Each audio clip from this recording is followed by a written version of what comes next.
Hello दोस्तों। आज के इस वीडियो में हम हिंदी साहित्य की एक बहुत ही अच्छी लेखिका सविता सिंह जी के बारे में देखेंगे कि उनकी रचनाओं का समाज पर, व्यक्तियों पर, खासकर स्त्रियों पर कहाँ, कितना और क्या प्रभाव पड़ेगा, इससे क्या परिवर्तन हो सकते हैं। तो मैंने यह पढ़ा तो मुझे बहुत काम का लगा और यह कई लोगों को जानना चाहिए, मुझे ऐसा लगा, इसलिए यह वीडियो मैं रिकॉर्ड कर रही हूँ। तो प्लीज़ आप इसे सुनें और ध्यान रखें अपने लिए। आइए देखते हैं। सविता सिंह। बदलेगा संसार स्त्री कामना से ही। सविता सिंह की कविता से गुजरते हुए एक ऐसी कवि दिखाई देती है जो कुछ भी होने से पहले अपना स्त्री होना याद रखती है। लिखना उनके लिए उस स्पेस का विस्तार है जो वह वास्तविक दुनिया में चाहती है, जो रात के नीलेपन में, नींद और स्वप्न में संभव होता है। एक ऐसी कामना पूरित स्त्री जिसके लिए रात एक विस्तीर्ण नीला आकाश है, अथाह समुद्र है नीला, और वह चुपचाप उसे उलांघती जाती है। एक ऐसे समय में और ऐसी दुनिया में जहाँ स्त्री होना एक असुविधा है, दोयम होना है, जहाँ स्त्री का ढलना ही काम्य है। वह चुपचाप आत्म मंथन में, आत्म विस्तार में उस व्यक्तित्व को निखार रही हैं जिसमें उसका होना, स्त्री होना, दूसरों के सामने स्वीकार्यता की सबसे पहली शर्त है। स्त्रीवादी थियरी और स्त्री अनुभव की अनेक परतों से सविता सिंह का कविता संसार बना है।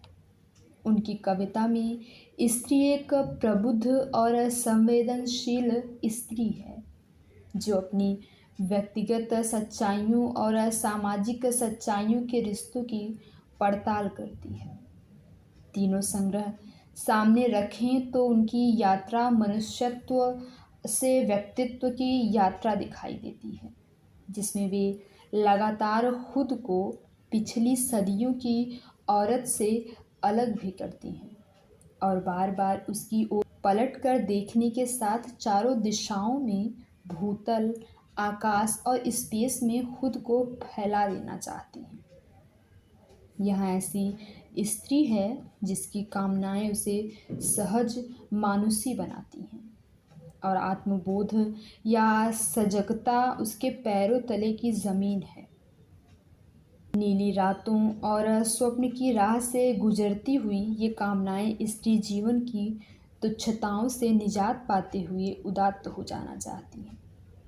यह उदात्तता आध्यात्मिक या सूफी राह पर नहीं ले जाती, एक ऐसे संसार की सृष्टि करना चाहती हैं जहां हम उस स्त्री को देखने के आदी हो जाएं जो स्पर्धा पैदा करती है, जो अपनी बुद्धि और अपने आत्मविश्वास से, अपनी सोच की गहराई और कल्पनाशीलता से, अपनी संवेदनशीलता से और स्वातंत्र्य कामना से दुनिया में अपना होना संभव करे। लेकिन उन स्त्रियों का क्या करें जो कमज़ोर हैं, जो व्यवस्था के शोषण को आत्मसात करती हैं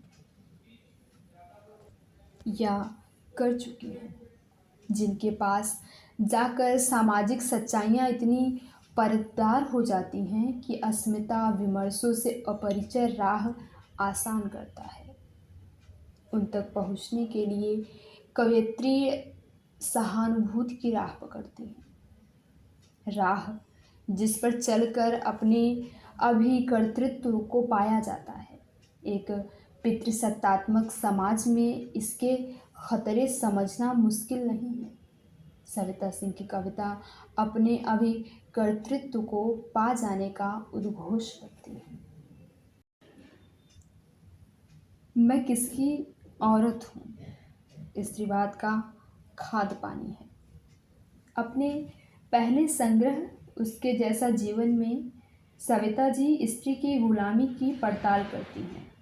पितृसत्ता के दुष्चक्र में फंसी स्त्रियों के प्रति उनमें सहानुभूति भी है और अपने परिवेश के प्रति कृतज्ञता भी है, जिसने उसे गुलामी के लिए प्रशिक्षित नहीं किया।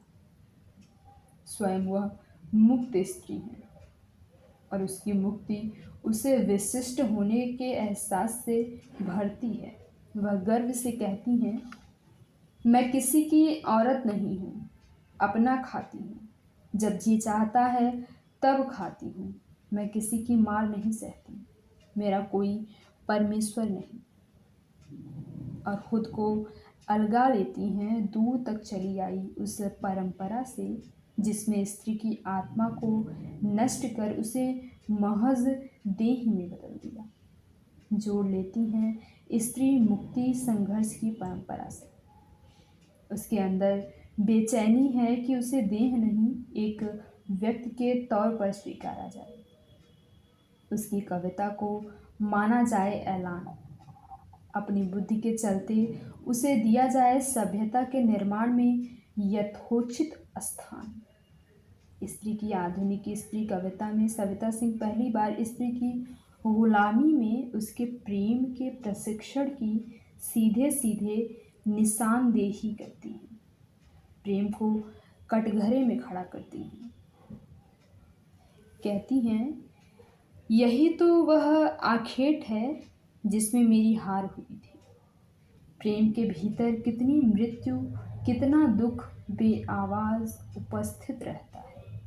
उस सपने की तलाश जिसमें कोई भी पन्ना अपनी किताब में दोबारा लौट सकता है। प्रेम के लिए अस्तित्व खतरों में था। कितना कठिन है इस स्त्री के लिए जीवन का रास्ता, जो किसी पुरुष से कहे, मेरा जन्म ही तुमसे प्रेम करने के लिए हुआ है। आत्मा की मुक्ति देह मुक्ति के बिना कैसे संभव है। आगे वह कहती हैं, देह है जो भुगतती है, जो रात का अंधेरा और अकेलापन मिलता है उसे अपनी साथी की तरह, वह जो पिटने के बाद ही खुल पाती है अंधकार की तरह एक दरवाजे से। वह हिसाब करती हैं सुख दुख का और पाती हैं कि दुख ही ज़्यादा हिस्से आए। दुख सहने की यह आदत बुरी है, लेकिन स्त्रियां इसमें निपुण हो गई। वह आगे लिखती हैं, मृत्यु की याद कविता में तकलीफ उठाने की सचमुच कैसी तमीज़ होती है औरतों में।